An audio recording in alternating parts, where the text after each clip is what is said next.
Alrighty, well, welcome everyone. We are so excited to see each of you here, especially right now. Optimism and innovation is key for all of us, and that's why we're connecting here together today as a creative and as a design community. So this is our time to shine. We have a great program lined up for you today with live discussion and Q&A with 4 awesome speakers across all ranges of fields in design and innovation, and we can't wait to get started. By the way, if you haven't had a chance to check out all of our speakers for this afternoon or don't know what's coming up next, you can just go to the link that is posted in the chat box and it'll take you straight to our event page where you can get all that information. So before we go any further, my name is Linnea Myers and I'm an industrial designer, and here at Sundberg-Ferar I also help with our marketing and communications. And in this virtual design conversations, I'll also be helping with our chat box, which is where we'll be doing our Q&A here together.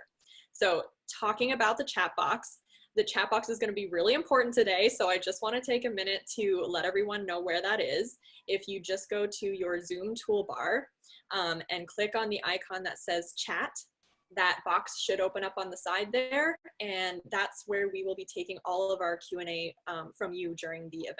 So as our speakers are talking, no need to wait. You can just use the chat box to send us your questions and we'll answer them as we go.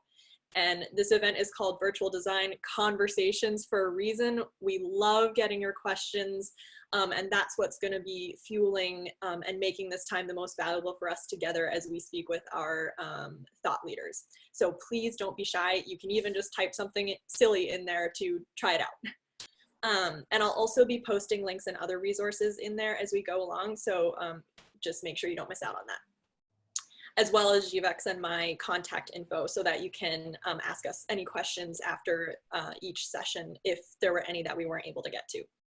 So last thing, we would love to see you on social media. The links to Sundberg-Ferar's LinkedIn, Twitter, and Instagram are going to be in the chat box. So give us a like, give us a follow, and you can stay updated on news and resources from us. So that's a great thing as well. Okay, so those were the housekeeping things. And with those out of the way, and without further ado, we already have Jivek here, who most of you know. He's our energetic director of strategic growth here at Sundberg-Ferar, and he will be moderating the discussions today. So I will let him take it away.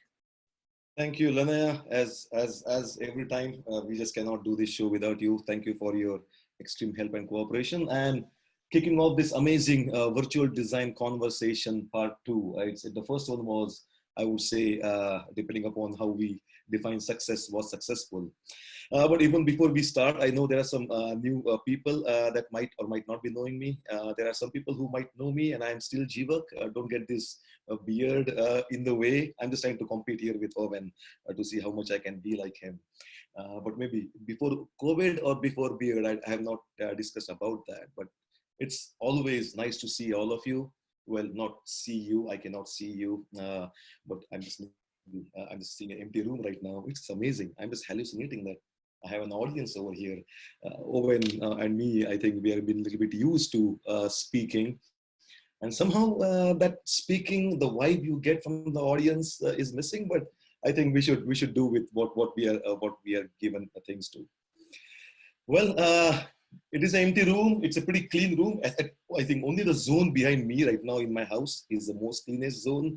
Everything else is a mess. I can guarantee you that. I have myself, my wife's calls, my 2 kids and their virtual school rooms, and literally have to go in a minefield to go from one place to another. So only this is I would say, the most clean area as such. But there are plenty of, eventually we have to design our houses for having a quarantine room where we can do our acoustically perfect rooms. This is not an acoustically perfect room, and eventually I think you would know it. But not only in this room, outside I have stuck do not disturb for my kids, webinar in progress.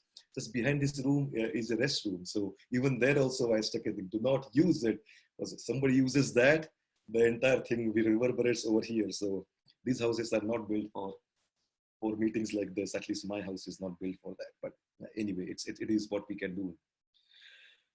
But I think the house is a mess because there are so many blanket forts. I think one plea for our governor is going to be limit the school kids to have blanket forts in the house. They steal blankets and pillows and anything from everywhere.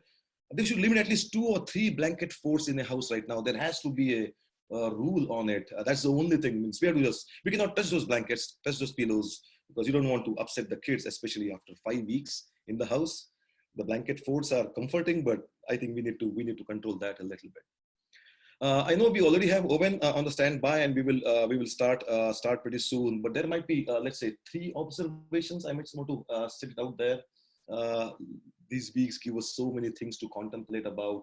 One thing is, means it's pretty evident that I love astronomy, astrophysics, and I love the way humankind. This is the 51st year of celebration of sending man to the moon. It's amazing things that we have done.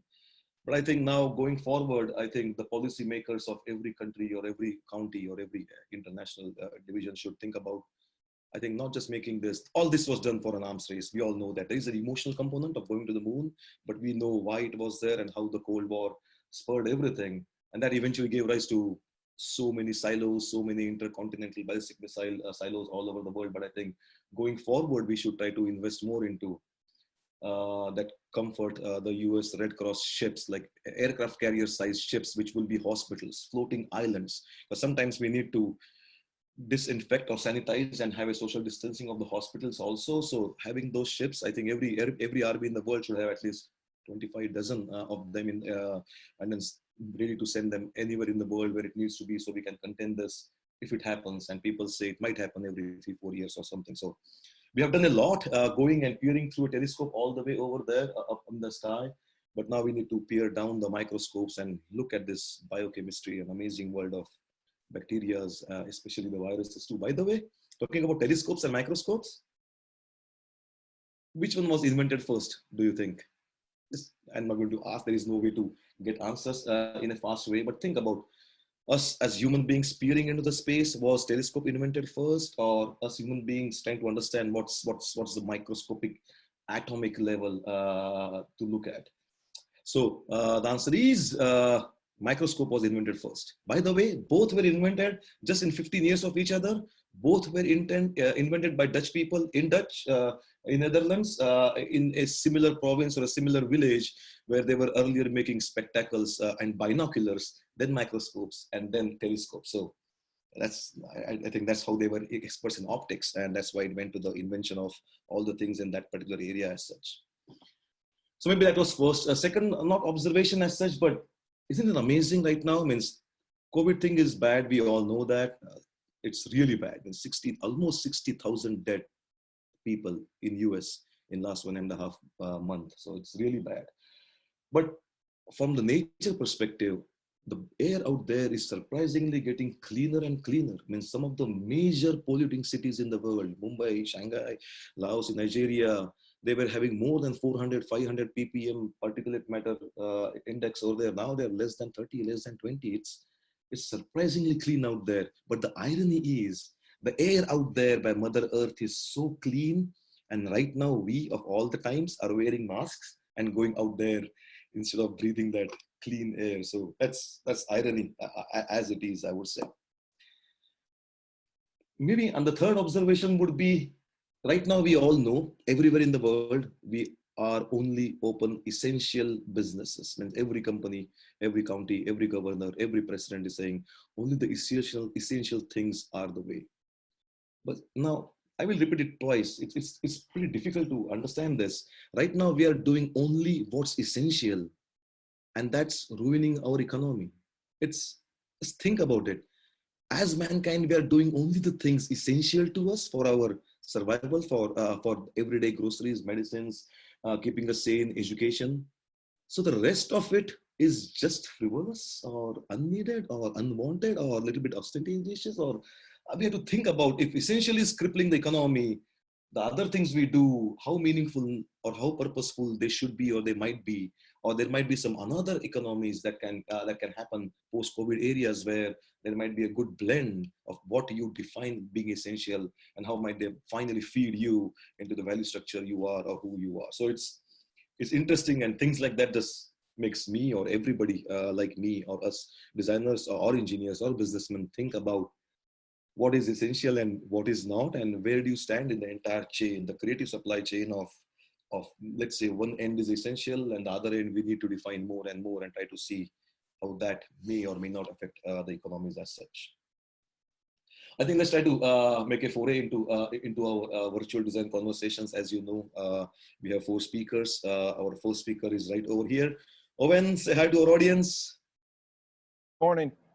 Morning, morning. How are you doing, sir? I'm doing great. I am. At the same time, feeling nervous and excited and happy to just see you and have you on our virtual design conversations. You are. Thank you again for your time and for sharing your nuggets of wisdom as we go forward for the next 45 minutes. How are you holding up? How are you? Where are you? What's your state? Mental state? Physical state? So I'm in Atlanta. We're pretty well locked down, same as everyone else. It seems like I have beautiful forest around me, but I'm in a townhouse, and there's a couple of trees in between us, but this is the best location I've got. I'm starting to feel it a little bit now, where I'm craving stimulation. Especially in the creative design world. I'm doing projects, I'm teaching classes, but in my own home, I don't get to feed off of other people's energy. And so I'm getting a little stir crazy, you could say. So hopefully that changes soon. I don't see it happening just tomorrow, but now I'm having to start thinking of new ways to get creative stimulation. And a lot of times it's nature, just sitting out here watching birds. I've got to see spring completely. We were talking about that the other day. I've seen from building nests to hatching and now flying baby birds. So it's actually a beautiful thing. First of all, I love your background. Means my background is still not a virtual screen, but I still staged it and trying to unearth the things I like and love. But as you said, nature is one of the greatest element for inspiration. And right now you chose a fantastic place within the options that you have. So that's, see, just by looking at your background, we are already inspired over here. I just cannot imagine how we are going to go forward with. But before even we go forward, I think I have a bone to pick up with you. Uh-oh. You come here to this amazing stage. I know we are not a big stage like you have been on TED speaker or something, but last time I saw you on that stage, you were carrying a big prop. So I thought you will bring something because I brought something today. Oh, man. From my perspective. I said, let me see. This is the biggest thing I can do. Oh, man, this is heavy. I cannot imagine what you would bring today. So I was ready with my end. Where is your end? Oop, he ran away. Can you see me? Yeah, now I can see you. Okay, so I brought tools of engagement. So no rock, but it's about teaching a lesson. Yeah. Okay, but at least I made sure I went to I had my kiddo bring it for me actually. Oh my gosh. The biggest one. It is. You talk about child labor. This is the perfect time for last 5 weeks. I have been experimenting with that. So hopefully my kids are such an age where they still don't know. If they were a little bit elder, maybe I would have him who could have boxed me really well. So, but I think my question there was, how are you doing? I think you talked about your mental health and inspiration, or maybe a little bit cabin fever happening. How are you doing and what are you doing for your physical health? You are a health fitness freak and I know you're an amazing journey. How do you keep yourself fit? Well, I've got a somewhat home gym. I've got just installed my 80-pound heavy bag. That takes out a lot of frustration. So for me, I'm having to find a balance as I get older, especially. It's just as much mental as it is physical. And if you don't keep both alert, you start sliding. And then next thing you know, you're in a hole that you can't get out of. And so I'm trying to make sure that I'm ready for the next journey, you could say. But I mean, you do with what you got. I've actually planted a whole garden in the back, a little plot of yard, just where we can watch it. Yeah, I think we are also have our initial seeds already sowed to see what we can do for the backyard gardening. There are so many things that can really put the time to use, and we can talk more of it as we go forward. Right. But I don't want, if all the things I don't want to be in the life. I don't want to be that 80-pound bag in your basement. Man, I'm hoping to punch a hole in it soon. You should. I think everybody needs to have, maybe that should be an emergency supply to send a boxing bag to everybody's house, because mental health is pretty peak right now.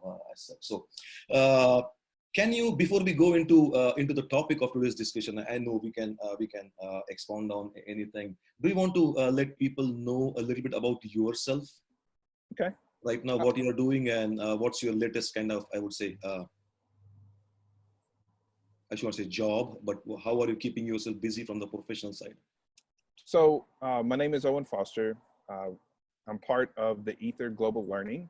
We also run shift camps and workshops, which we've got one coming up hopefully in a few weeks. It's going to be a virtual one. It's usually in the backwoods of Alabama, but we're going to try to keep community and activity across this platform and see how we can keep the essence of usually being unplugged, but being plugged kind of thing. So stay tuned for that one.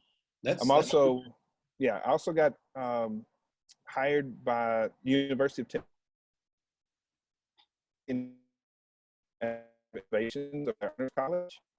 So I'm bringing design creative process to non-designers. And a lot of times these students are very analytical, and going opposite of that tends to be a struggle. So that's where I'm having a lot of my input. And then I also freelance on the side. Awesome. By the way, the shift camps that you do under Aether Learning are simply fantabulous. Means I've now been to a couple of them. They are for everybody on the call. Eventually, maybe Lanaya, we can just send a link to the shift camp. But those are some amazing places to meet people, let's have some expanding, mind-blowing kind of presentations to hear from all walks of life.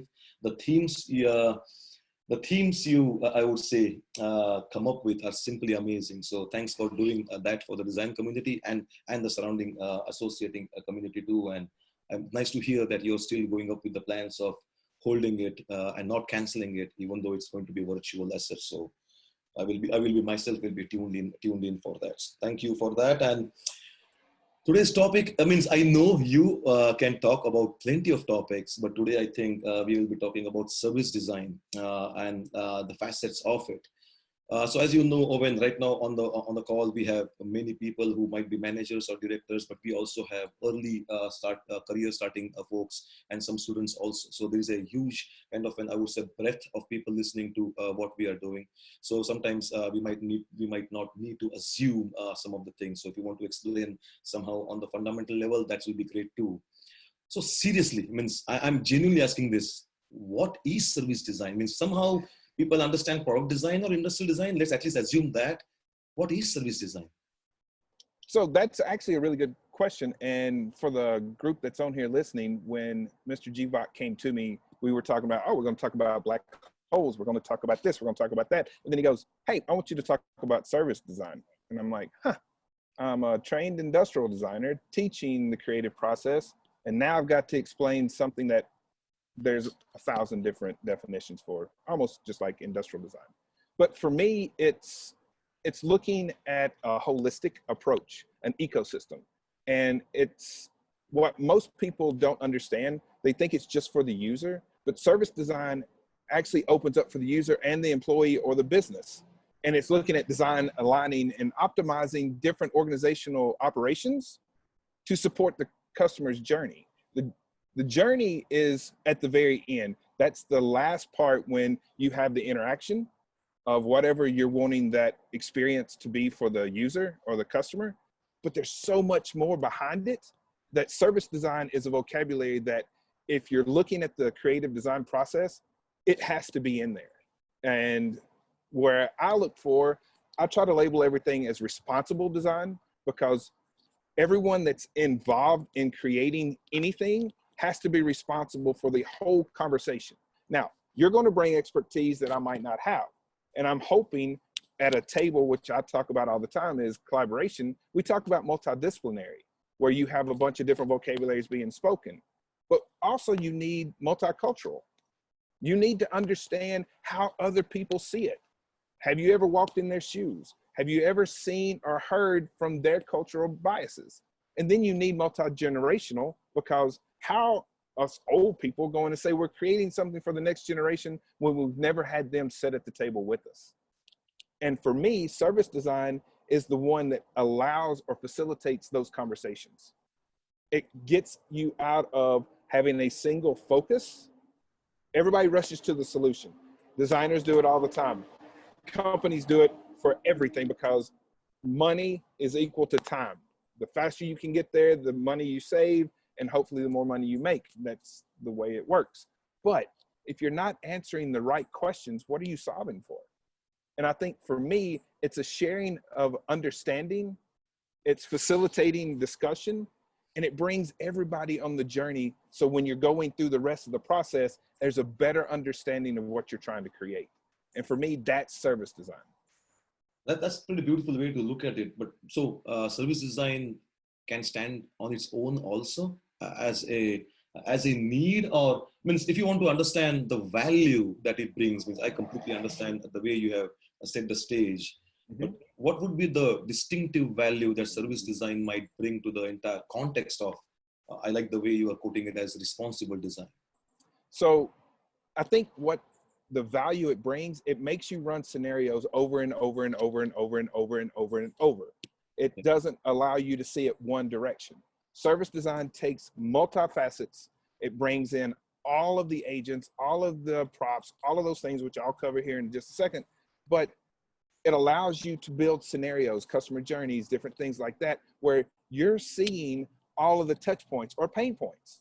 Because as a user or a customer, we're hoping our life is so seamless with the least restriction or friction possible that everything just happens. Well, if you do a lot of service design beforehand and you create around understanding your customer to that depth, then the customer doesn't see all of the things that what we call front stage, backstage.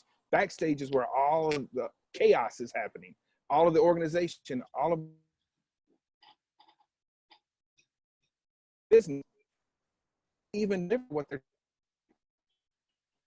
So yes, I think it can stand on its own to a certain degree, but it also depends on what you're trying to get to, because services need touch points. And that's where the artifacts come involved. And I think that's where industrial design has to play, and you have all the different variables, but I think you really need all of them to figure out the most holistic approach. Yeah, that's beautiful, Devi. You put the analogy of a front stage and a backstage. Do you want to explain by some examples, let's say for some of the audiences, like what would constitute a service design, let's say, which is heavily in a front stage, or what might be some examples that might be more, let's say, complicated in the backstage? Any examples from the real world where people might not be thinking like, dang, I gone through that, I enjoyed the experience part of it, and that's what you call service design? Do you want to help with some examples out there that might be there for anybody to understand? Okay, so there's one by Fjord that talks about the two coffee shops. It's an amazing little video. It's about a little over 3 minutes long. Go to that if you really want to see it broken down, but I'm going to try to do my best as well. And I'm going to use a different, you say prop, right? So everyone pretty much has one of these things. It's a communication device. It's a camera. It's a lot of things now.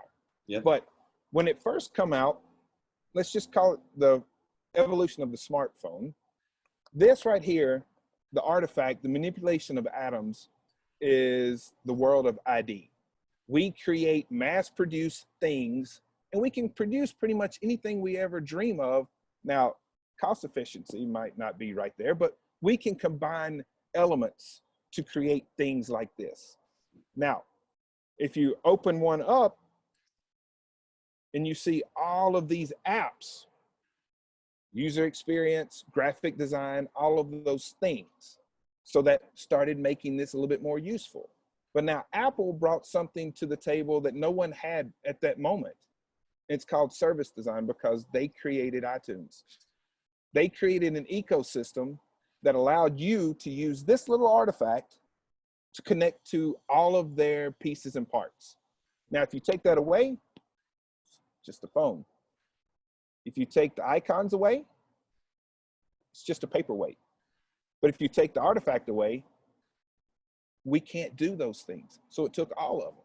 Now, this is the front stage. Yeah. All of these things that we can play with as a user or a customer, that's front stage. That's what we see. That's what we use. That's what we interact with. Now on the backstage, you got all the programmers, you got all the networkers, you got all the app builders, you got all of those things, even how Apple distributes information digitally. How does it link to all of the different parts? That's backstage that we as users of the iPhone or whatever platform we use don't see anymore. So think about watching a play. You got people on stage acting out, doing these things, moving you emotionally. But backstage, you got people hustling, wardrobe changes, and it's an ordered chaos because you got limited space, but you're having to do 1,000 different things. That's backstage operations. So service design maps all of those out to make sure everything runs the most efficient and delivers the greatest and most memorable experience for the user that possibly can happen at that time.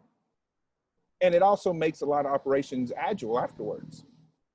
It makes a lot of operations Agile, meaning they've worked through it, then they can revisit if something coronavirus hits.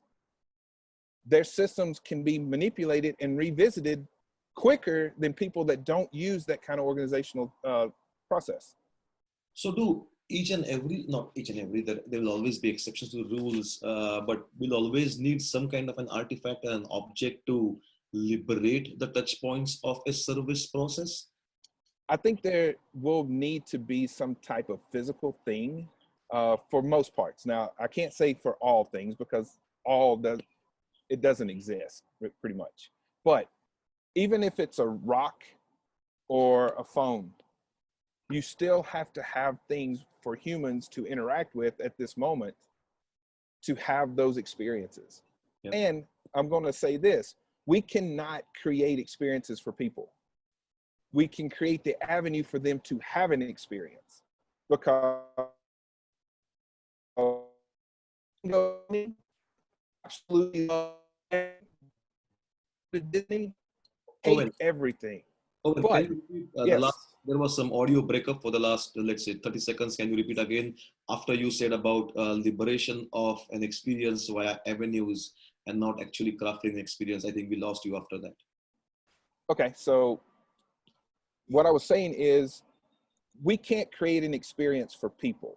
We can create the avenue for those experiences. We can create props for those experiences. We can map out to our best ability to create the experience that we want them to have, but humans don't always experience the same thing. Like an example I was using, you could love Disney, I could hate Disney. I could love Disney, but having a bad day and hate Disney the day I go. And so by understanding all of those things and what's beautiful about the journey mapping of service, they've mapped out not just utopia, but all the frustrations. Because you have to deal with humans. And I think that for me is still needing a physical thing for us to experience. That's pretty interesting way to look at. By the way, I love Disney as a brand, not just because my kids see and use, and we invest a lot in the money to buy those toys, but somehow you're right. You might, as we say, for design, it might be any design, service design, product design, UI design, the element of polarization, it always happens. And it depends, like whatever you like, I don't need to like, you might hate it. The other person might just love it. And especially then it comes back to the element of how you try to understand who your target segment is going to be.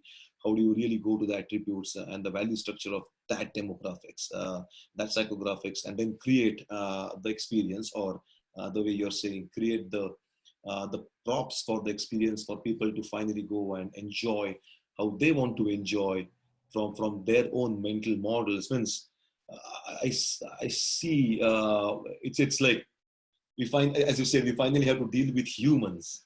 Yeah. Are we that complex? Truthfully, no. If you really break it down, we're pretty simple. I mean, we have general functions. Our brains are the complex part because we can change our opinions on a dime. depending on all of the other environmental issues that we're having. I'm not talking about just rain and stuff like that, but our world, our opinions can change because of mood, because of hunger, because of a lot of different things. So I think humans are simple. We only need certain things in life to really be human, but we make the world complex because we're allowed to. And I think when you're looking at what we're talking about, is most people only see the things that happen directly involved with that experience, or the people or whatever it is that's directly involved. The problem is you don't see all the things that are indirectly. And that's the beautiful part about discovery. You have to peel back the layers of the onion, or ask the 5 whys, however you approach it, because a lot of things that we take for granted shouldn't be there. It just because someone else did it and we fall in line. And to me, I think that's the conversation in which service design actually brings out. It's not just what directly hits it. What are the outer rings that have something involved to it that might not look down the typical scope of the project? Yeah, you're right. Exactly when you said that we typically fall in line, and that has always been the case, right? Means even 4 weeks ago, people were lining up with the mob mentality to buy toilet paper. Means there is absolutely no, means if you are a prepper or anyone on the other spectrum, there is absolutely no direct need to do that. I think there was some Harvard professor who tried to explain the elements of it. It all goes back to the mob mentality. As humans, it's very difficult to be and remain in the world of unknowns and uncertainty. So you finally seek out control. And another part of the herd mentality is the copycat feeling. And if you are in a store, and right now we don't know what COVID infectious virus is, and if people are holding up, let's say, toilet paper, I will go with that. So it just happened to be toilet paper, it could have been anything else. So it's weird how humans work when you are threatened about the elements, and you just see if he is doing it right now in life. I want control. I can go and buy 2 or 3 extra rolls or cartons of toilet paper. It's surprising to see how things happen. By the way, do we know right now another thing that's flying off the shelf is trampolines? So for kids to be at home or not go anywhere else in a park or something, but still be in the backyard, people are just buying trampolines left and right. So they are completely on back order right now. So if you still have some avenues remaining, if not building a respirator, if not building a PPE mask, trampoline is the way to invest. For every mother and father wants their kid to go out on a trampoline, burn their energy for an hour, come inside and just be a little bit exhausted. So again, that's not just, so that might not be a mob mentality to buy something from the market. It's something what you see as is, I would say, essential right now for kids to still be within your perimeter, but still burst some energy. So coming back to the falling in line of the understanding of how we try to look at things, I think you mentioned service design and sometimes the need of, Hello. yeah, you know this guy. Hello, Mr. Owen. Hi, Mr. Hey, Owen. Hello. how are y'all doing? Good. We're good. Good. Man, y'all are grown. Yeah. Yeah, except 2 small teeth over here. Yeah, they were asking me about the shift camp. I said, like, you know what? Today I'm going to talk with Mr. Owen. If you want to come and say hi, he will be more than happy to. Okay, now we have Hey, to keep talking. y'all are gonna love the lake. Oh, yeah, I send us some pictures whenever the call is done. We would like to I look will. at newer views over there. He loved the time over there when we were at the shift camp. So did I. And so did you too, yeah. Sorry. It was really fun. I love the bunk beds in the rooms. Yeah. Well, we're gonna have new rooms for And you. the food. Down. It's awesome. Okay, thank you. Okay, bye. Thank you. Bye. See y'all. Close the door. Bling, bling, bling, bling, The shift camp is really amazing because it's always been in the back of the mind because the kids relate to it. I think the way you plan your camps is not just for the adult human mind consumption, but the way, as you're right, you provide the stimulus in a very well-crafted way. Exactly the thing that you were saying right now, right? Means you said you cannot just create experiences for people. You have to create or present avenues for them to experience that. So in the same setup that you had, I am always inspired by those. But even the kids, they're inspired and they enjoy the way of what they pick from the experiences that you create. That's pretty interesting. Coming back to where we were, and sorry for that interruption. Oh no, I'm glad they came in. Yeah, that's when you said about service design, and sometimes we may need an object, a rock or a phone to understand what's happening. Coming back to the design process of it, or the actual act of doing it, you are a consultant, you are a teacher, you are an educator, you wear plenty of hats. How do you make this visible, not just for you and your team, but how to make the visual aspects of, if we can, of service design, so the client can see it, means at least visualize it. How do you visualize service design? Okay, so this is a great question, because I have to deal with this with students all the time. And even clients that love spreadsheets, and you put the spreadsheet on a slideshow, only a small number of people don't fall asleep. So when you're talking about services and you're talking about ecosystems, and you're going from, and I love that you started with the microscope and a telescope, because that's basically what service design does. It zooms in and it zooms out. So you have to go 10 times in, 10 times out to see everything and all the components. So allowing people to be part of the conversation in the journey allows them to visualize it up here. It's no different than a story. You got 20 seconds to capture someone, to have them walk beside you. And after that, they're there or they're not. But when you're showing clients, you almost have to make it real to them. Now, I'm not saying bring in actors every time and walk through and show, but you can draw certain things. You can make little images and put names to them and walk them through almost a visual diagram, instead of just posting it up on the screen, or put a big poster with a spreadsheet or a chart on it. It has to feel real to people. And that's the trick, because if I walk into a boardroom and I'm trying to talk about all the touch points, let me draw them out, because visual language is the unifier. You sketch a dog, no matter where you go in the world, if they've seen a dog, they know what it looks like. And that's the beautiful part about it. But you can put all types of different actors by just sticky notes. Yeah. And that's part of it. And I found a term called business origami. I forgot where I read that or something like that, but they were talking about, they use business origami, where they would set the structures up and the journeys with these flip up people. And sometimes they would even cut a face out and put them on these little people, so it gives them personality. And I think that's how you have to visualize service design, with infographics. Capture the information to where people want to digest it quickly and in an interesting way. You use having something else. Now, a lot of people build personas and put names to them. Like, yes. Can you repeat again 30 seconds before we lost you for a small part? Okay. Birds flying behind you, don't worry, but just repeat last 30 seconds. I don't know what 30 seconds was, but I can back up just a touch and say, because you heard the part about business origami. Yeah. Okay. So, but then you have to make things feel human.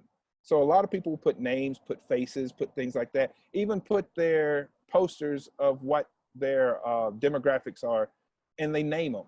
Yeah. Something that a class that we did at Auburn with a little small group, we created them with sauces, because when you say mayonnaise, that's the basic, that's the plain, that's the ones that don't vary too far. But then you go all the way to sriracha, that adds that pop, that spice, the ones that, and so you can trigger a lot of emotions depending on how you pitch it.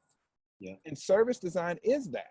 It depends on how you pitch and how you show people their journeys. And I think that's how you visualize service design for companies, for people, for anything. Because how you visualize service design to a user is making sure their interface or that door or how they order coffee or whatever it is feels almost frictionless. So and if they can walk that, then you have it. So I have a question about that. But before that, there was a question right now on the board from Tammy. She's asking, what is the story behind this rock on the table? So I think we should owe them. Can you tell them what is the story behind this? Yeah, so I'll be quick because this is really a touchy subject for me. So if you know Mr. Jivak and I's relationship, he is my mentor. He's one of the ones that pushes me every step of possibly life. And I appreciate that for him. So I was invited to do a TEDx, and we were talking about building a rock wall, which is a story that I use from my father's, me growing up. And Mr. Jivak said, you need to bring a big, huge rock on stage and just drop it to make sure the crowd's involved. Okay. So I grabbed one that's a good sized boulder. I'm not a small guy, so I had to pick a decent sized rock, and it was heavy. So then practice rounds, it was just me on stage. I dropped it, no problem.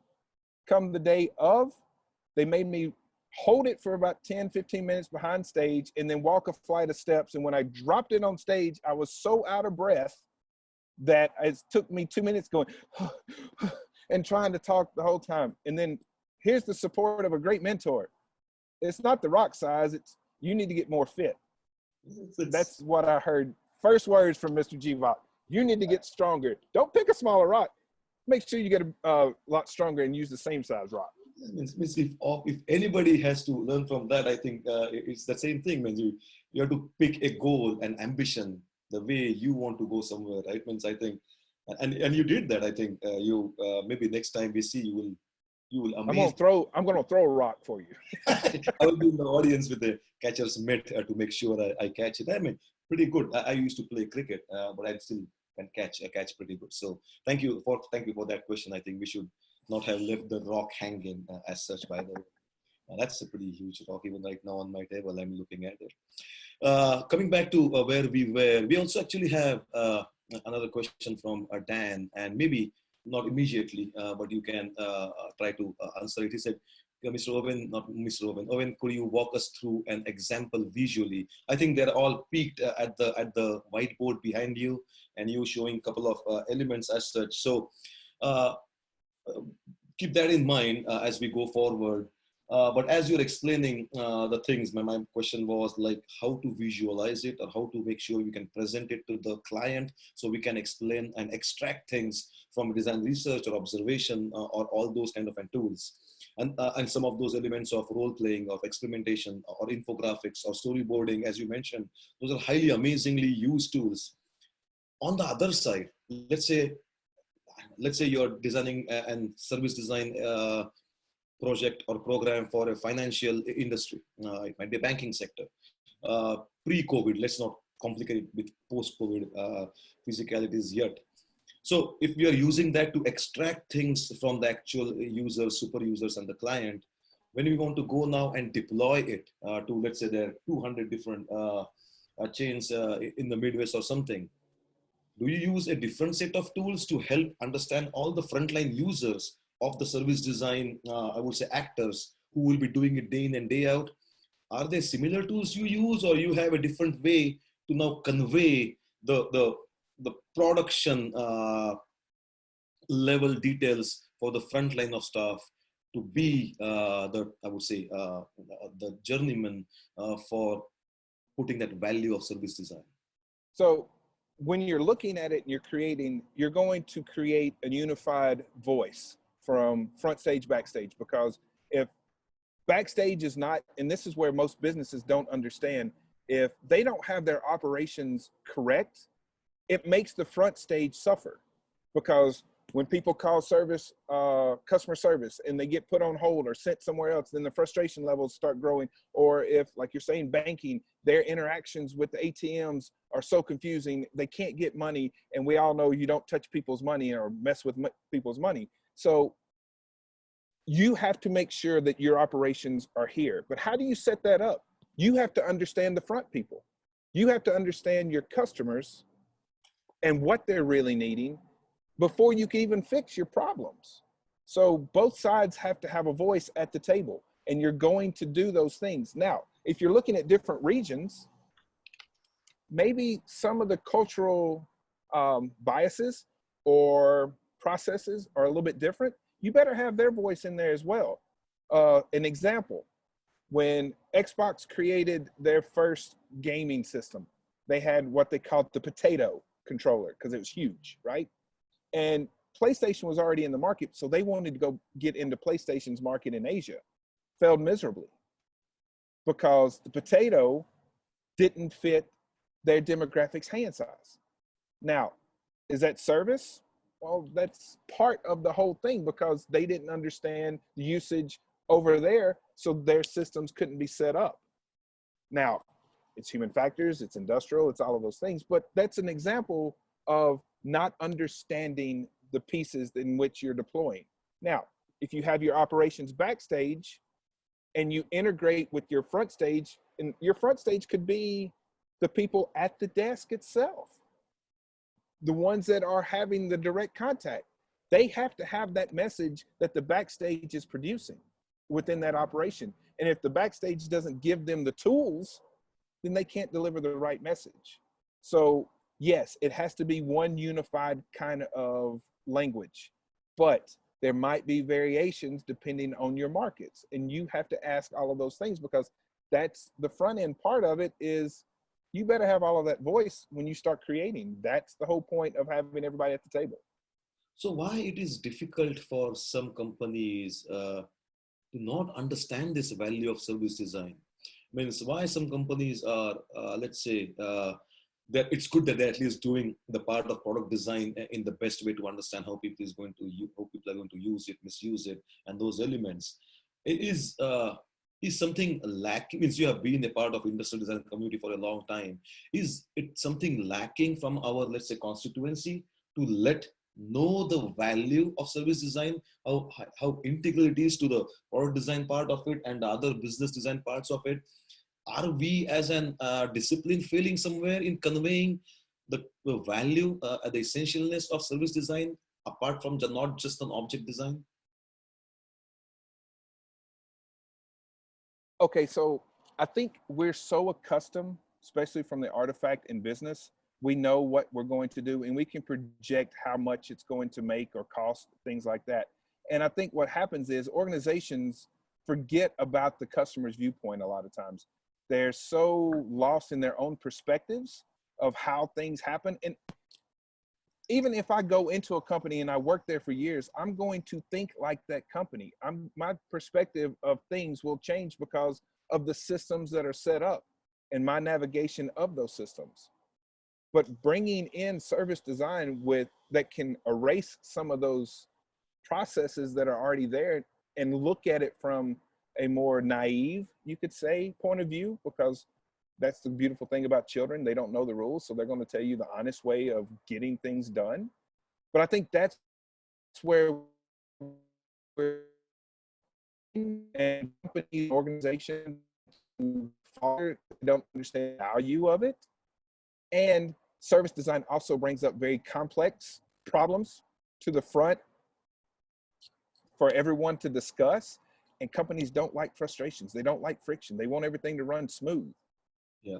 But until you understand the empathy part of it, you're not going to be agile enough to create better systems on the back end because you're just going to keep putting things forward and you're going to keep going in the same cycle of frustration. So is there a different way to sell service design for them to understand it? You are a consultant too. The way you would sell I would say the capabilities of what it needs to for an object design, it has to be in a way pitched in a different way. Mm-hmm. I think for me, the way I usually pitch it is I have them run a quick scenario and you'll notice that they automatically identify with the biases and assumptions they come in with, no matter the company, no matter whatever. And I try to pick topics that aren't related, but if they have something related and they really want to push it, you get the most common answers and there's nothing new. And so that's the best way for service design to be shown as useful, because then you break it apart going, no, that's not really what you're wanting to talk about. And then I usually even break down the words in which we labeled.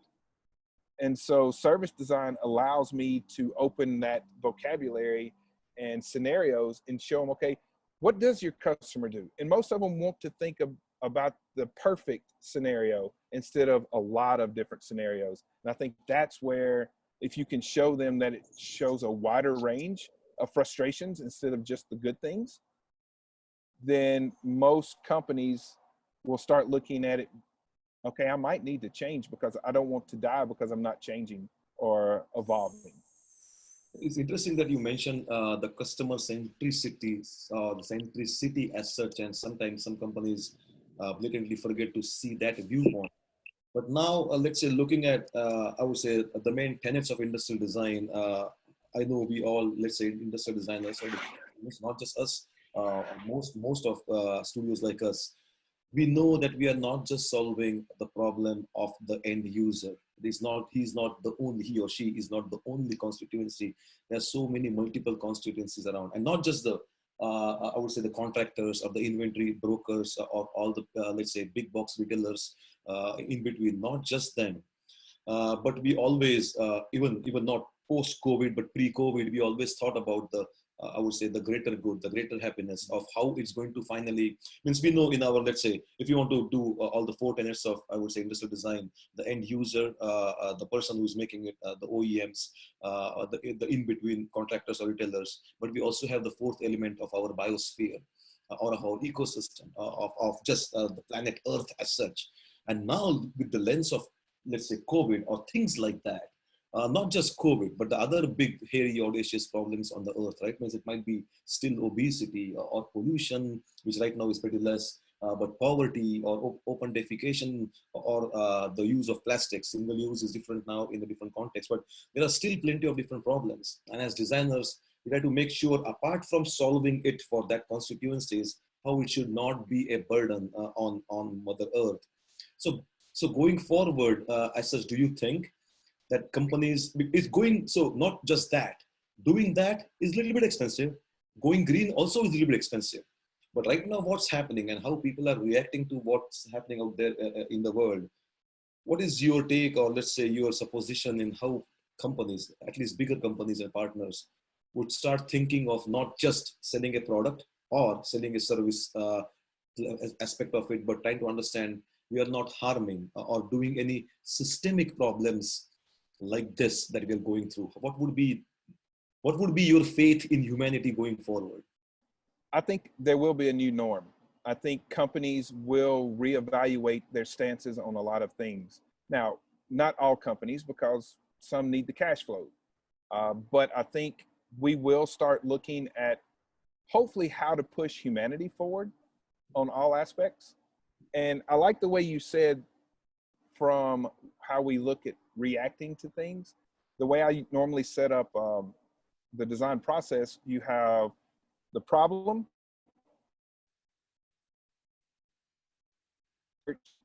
concept. Looking at a problem statement, you're being reactive. Oh. Yeah, just go back 15-20 seconds. Okay, so the process of problem statement, research, concept, and solution. But looking at a problem statement means you're being reactive. Something has happened. I always push, let's use a opportunity statement. If we're solving for something, great.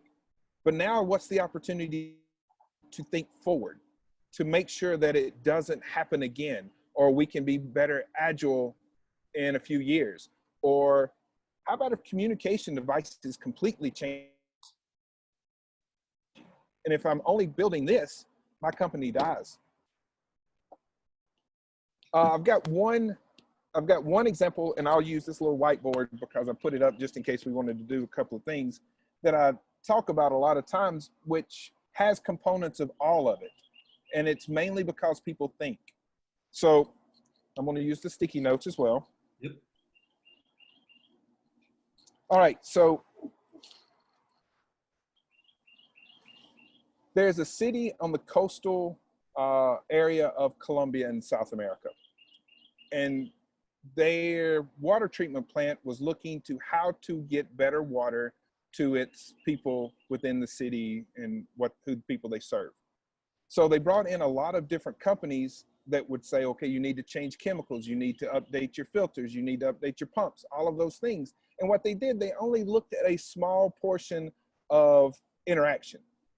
Who are the agents? So it's the company and the people they serve. Okay, that's typical, right? That's being reactive. You're solving that problem. A team of designers come in. Now, a team, that means a lot of different types of designers and engineers. But a team came in and said, give us 2 years, we'll solve your problem. And they said, what do you mean by 2 years? I said, give us 2 years, we'll solve your problem. Okay, we got nothing to lose. So what they did, they started researching and peeling back of the onion. Who is all involved, directly and indirectly? What are the props? What are the places? What are the settings? All of those things that we talk about. So what they did, they went to the mountains. Why would they go to the mountains? Because that's where the water comes from. They went to the source, no pun intended. They researched it and found that the problem downstream was water pollution, not caused in the city, but upstream because of poor farming habits. Wow. So what they did a campaign for 2 years teaching the people in the mountainous region how to farm better, how to have better practices, understanding the delivery of a new service. They have higher yields, they have better practices, the land is treated better, and within 2 years, the water was pure without adding a single thing to the company on the plant, because they broke it down to a deeper understanding of what question needed to be asked. That's amazing. That's phenomenal. That's actually not only a real example, but a great analogy even to explain how to go to the root cause analysis, right? I mean, how to go to the point of origin, as the Japanese philosophy says, go to the point of Gemba, actually see what's happening. And you're right, you have to literally walk up the mountains and see those things there. Were you involved with that project? No, unfortunately, no, I was not. But I've also used those lessons to help teach students that, like I was doing a project or lesson in El Salvador. So I was there and talking to some of the students, and they did a branding. One kid did a branding exercise based off of one of the volcanoes. And I'm like, have you ever walked it? He goes, no. I'm like, then how are you telling me about that volcano? What is the branding coming from? All of those things. I'm like, you've got to dig down deeper to tell me a story. And who's involved, all this stuff. So 2 years later, I went back to do another little lecture at one of the conferences. The student came and found me, gave me a book of his branding, and said he walked the volcano picking up pieces of dirt, rock, plants, all the way to the top, all the way back down, and everything in that book told that had to from people who live there. Go just a little bit. Can you hear me now? We lost you again for the last 15 seconds. The kid went up the mountain and came down the mountain, and then what? So when he went up and down, he built the book and built the branding around the people, the nature, the whole ecosystem of that mountain. And he documented and gave me one of those books. Fantastic. Because he asked deeper questions. That's really fantastic. I would like to love and listen more of those stories like this. I do not know if in your documentation, if you have a link or a case study or something like that, let us know. We can share that with our audience too, or any other elements that you mentioned. I think you mentioned one video. When you get time, just send us the link so we can add that in the chat. The 2 coffee shop video, you mentioned that, so we can maybe the audience also can have a look at that. We are almost at the end of the time. I don't want to stop this, but I know both of us, people who know us, can gamble right now in saying we can just keep on talking till the cows come home. And that is very true. I would love to do that. Someday we should do that. But I will have to, I see John sir is already here in the waiting room. We will have him in a couple of minutes. But before that, Owen, I know you are right now what you're doing is simply amazing. It's not just right now, overall your span and the body of work that you yourself present. You're teaching stints at Auburn, at SCAD, right now at Tennessee. The Aether Learning, the shift, you travel around and you share your knowledge. I've had to learn time management from you, that's for sure. But you are at an amazing place where you are. It's very difficult to put everything in 2 or 3 elements of nuggets of wisdom. But for some of the younger entrepreneurs over here on the forum, or let's say younger at any age, what might be some of those kind of golden nuggets that you want them to understand? Not necessarily about service design, not necessarily about industrial design, just, as you say, good people. What helped you build up where you are right now, which is an amazing position to be?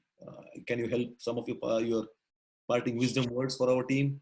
Sure. So I'm not the most talented person in the world. I'm not the smartest. I'm none of those, but I have a deep passion and I have a hunger to do better.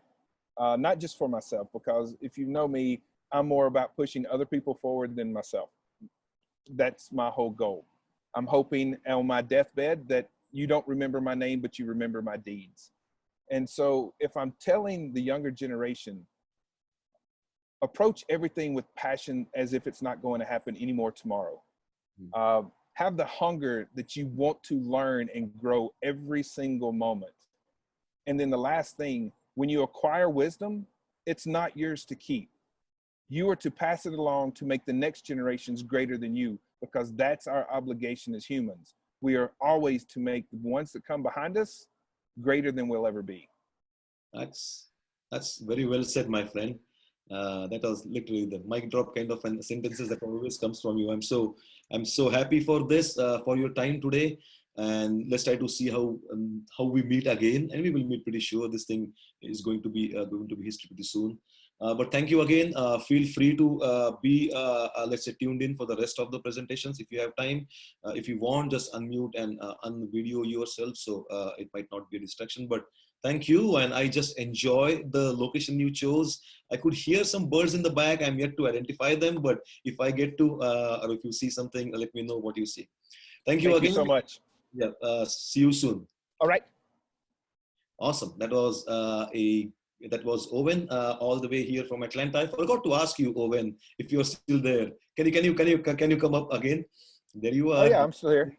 I hear, I think, from the amazing news channels that you can have your video on. I need to see your reaction if you are still there. I hear that your governor has opened tattoo shops in Atlanta or Georgia. Show me your latest tattoo now. I mean, I'd have to unclothe because I got it all across my back and stuff. Do you Yes. think tattoo shop is a good thing to open? I don't have a tattoo. You at least have one. So what's happening over there? I don't think that's the best place, but I think the reasoning was you don't have to go. Should be about hygiene, be ultra clean, but let's just say most of Georgia, especially the bigger cities, don't agree with the governor and said we're still going to be on lockdown. Okay, that's a little bit nice to hear, because I know I still just came here to the USA 18 years ago, so I might not be completely immersed in the culture of tattooing, but I never thought in my at least value hierarchy that I would rush out of the house and the first thing I would go is just have it not here, tattoo somewhere on my arms or something. So at least you are. No, the first thing I do is go camping. I would do that too. We should go to the Acadia National Park pretty soon. I think I have to go there. Anyway. I'll see you. I'm going to stay on because I want to listen to everyone else. Okay, no problem. Thank you. Once again, ladies and gentlemen, that was Mr. Owen himself in flesh, as we could see. Just seeing you and the background, I think that's inspirational enough.